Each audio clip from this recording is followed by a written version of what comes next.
Welcome to footballgameplan.com, where football makes sense. I'm Tyler Merkovich alongside Emery Hunt, the czar of the playbook, bringing you our 2010 season preview for the Denver Broncos. Of course, for the second straight year, they faded down the stretch.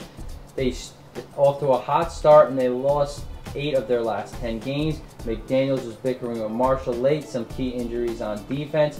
Mike Nolan really turned around that defense, but he's gone to Miami. Brandon Marshall and Tony Scheffler were sent packing. So was Andre Davis, an underrated linebacker for them. And of course, they draft Tim Tebow and Demaryius Thomas, maybe the replacements and the future players for McDaniels, or in a solid 29-19 career as a starter. But they bring in Brady Quinn from Cleveland, so that's going to spark a controversy as soon as Orton fails to win one game. Mike McCoy, offensive coordinator. No Sean Moreno. This guy's got to break out. Only 3.8 yard average last year. Only 2 20-plus yard carries. Buckholter, a lot older than him, and not a lot of, a lot of mileage and yard.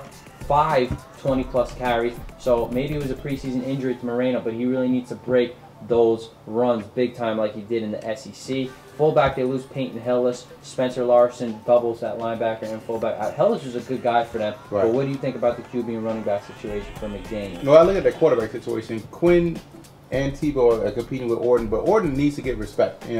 All he does is win, but he's good for like the first 9 games.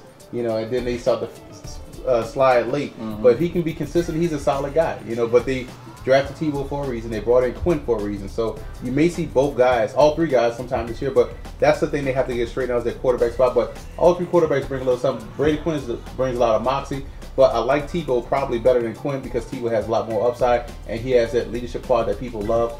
But leave Orton alone. Let Orton fail the season. They really need to convert in the red zone. TD percentage was tied for 23rd, a shade over 48%. So they really need to convert field goals into touchdowns. And their running back situation, that preseason game against San Francisco really set back Moreno. Yeah, and that's what happened. That's why he wasn't able to be the guy. Also, keeping up undrafted rookie free agent, you want to keep an eye on Tony Baker out of North Carolina State. If he checks out injured, right, and because coming out of high school he was outstanding, one of the top backs in the country. Add him to the mix with Buckholter and Moreno. Moreno's going to break out this year. He's going to be a star. Don't worry about it. And having J.J. Arrington back there as well too makes it a good pickup. Now you got a formidable group. I like J.J. Arrington more than I like Buckholter, but keep it on all 3 running backs. Well, left tackle Ryan Clady, of course, was injured in a pickup basketball game, but he is a great left tackle. Let's hope he comes back 100% before the season starts. Left guard and center is up to either Seth Olson, Russ Hochstein, and a kid out of Baylor named J.D. Walton. They drafted this guy rather high. Right guard is Chris Cooper, underrated guy, and right tackle Ryan Harris will start there, but they drafted Zane Beadles out of Utah. He may start also. Wide receiver, we talked about Marshall and Scheffler are out. Demaryius Thomas from Georgia Tech, big target. See what kind of production he could bring. Eric Decker, very, a lot of production, acclimated receiver out of Minnesota. Royal and Stokely will man the slot, of course. Jabbar Gaffney, that's McDaniels' boy, and Daniel Graham and Robert Quinn, a second-year guy who needs to get production out of North Carolina, needs to produce in that tight end spot with Scheffler now out. I like that wide receivers, Thomas and Decker, 2 guys. So you probably got addition by subtraction, take away Marshall, but those 2 guys are going to be quiet guys, but they can also play football really, really well. So they got better by getting rid of Marshall and bringing in those 2 guys, and Royal operates better out of the slot anyway. Also look at health as an issue for the tackles, but J.D. Walton will start on the offensive line, start as a rookie. The question is Chris Cooper. That's the biggest question. He's a question mark on that offensive line, but you also want to keep an eye on Zane Beadles, and they brought in another free agent lineman from UL Lafayette, race KGT, Anthony Batiste. I like Zane Beadles too. This guy, he might start at right tackle, but I have faith in Cooper. I think this is a pretty good offensive line, and for the most part, they did their job last year, but who knows if they will stay healthy and still produce like they did last year with a lot of turnover, not a lot of chemistry there. So they lose Casey Wigman too, who was a serious part of that offensive line for years. So defensive coordinator Don Martindale takes over the 3-4. Whole new defensive line. Jamal Williams, rather old, but they pick him up from San Diego to play nose tackle. They bring in Justin Bannon, a very big, tough guy to play defensive end in the 3-4, and Jarvis Green from New England. McDaniels knows him from his days there. And linebacker, it was a questionable move getting rid of Davis to bring in Aiken Adele from Miami. Mario Hagan, DJ Williams to start inside. Outside linebacker, of course, Elvis Dumerville. Great player there. And Robert Ayers really needs to step up in his second year. They really got no production from their big rookie class last year. And Jarvis Moss will back up Ayers, so they need production out of him. So what do you think about this front seven? But look at the D-line. I want you to keep an eye on nose tackle Chris Baker, a guy that's ready to break out. Keep an eye on him. He's going to be a solid playmaker in that 3-4, that nose tackle. That's the most important element of 3-4. He has to command a double team.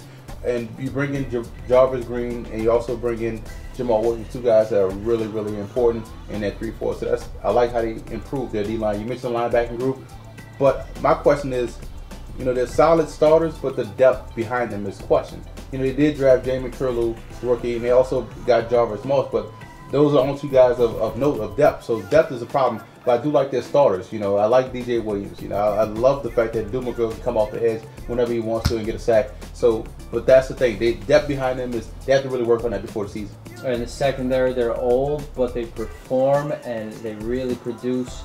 Last year they brought in new guys like Brian Dawkins and Ronaldo Hill for the safety spot, and a good guy, probably one of the best rookies last year, but Moreno was injured, so give him a break. That's Darcel McBath out of TCU. He's in his second year. He's going to take over for Dawkins, so he gives them good depth. And of course, cornerback Champ Bailey. This guy's had one pass interference against him in 4 years, so this is a future Hall of Famer. He's 32 years old. They say he's going to move to safety now, but for now, he's still a great cornerback. Andre Goodman, this guy's old, but he still produces. Alfonso Smith was a disappointment for them. He looked lost. They were about to sign Ty Law last year, but Parrish Cox, a guy out of Oklahoma State, I think could step up and move into that nickel spot if Alfonso Smith is still having the rookie sophomore meltdown. Yeah, but there's a lot of talent back there in the secondary. Parrish Cox, guy that I liked a lot out of Oklahoma State. Alfonso Smith, I hope he rebounds. I like him a lot coming out of Wake Forest.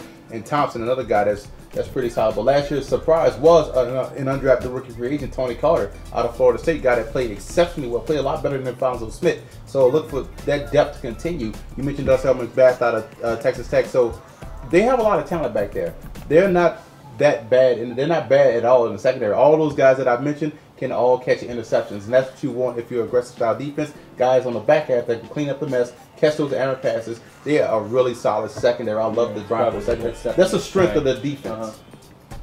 And special teams, Mike Prefer.